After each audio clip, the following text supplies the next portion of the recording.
今年老豆嘅生日禮物咧，我就提早2個月送咗俾佢噶啦。咁就係 Pure Vita 嘅格再生同埋關節陀啦。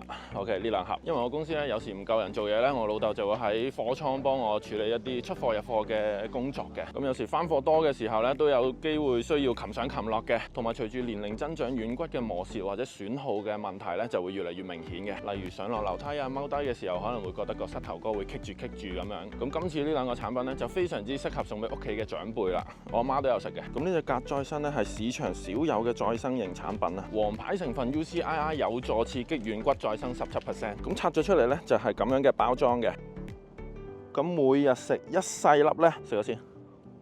研究實證效果比傳統葡萄糖胺同埋軟骨素快2倍，配合筋骨草舒緩痛楚，海藻鈣強健筋骨，葡萄糖胺潤滑關節。佢嘅目標只有一個，就係將磨蝕咗嘅軟骨修復同埋重新生翻出嚟，適合長期勞損想治本嘅大家。而呢隻關節陀佢就係天然消紅消腫嘅止痛專家，佢有3大成分：紐西蘭綠唇蚌減輕關節痛楚，修補磨蝕，櫻桃萃取舒緩肌肉酸痛，加快運動後肌肉酸痛嘅復原速度。綠根萃取增強骨骼嘅密度同埋韌性。老人家關節痛、後生運動拉傷、肩頸腰痛，食佢就係for即時嘅舒緩。其實上個月咧，我連續食咗1個月嘅關節陀，因為咧我每個星期都會去2至3次 gym 房去操腳嘅。咁有時強度太高嘅話咧，關節陀咧就非常之幫到手啦，要幫手做一個復原。爸爸咧都食咗有個半月㗎啦，咁啊等佢講一講有咩感受啦。食完之後膝頭哥都唔會痛啦，擒高擒低都係好順暢嘅。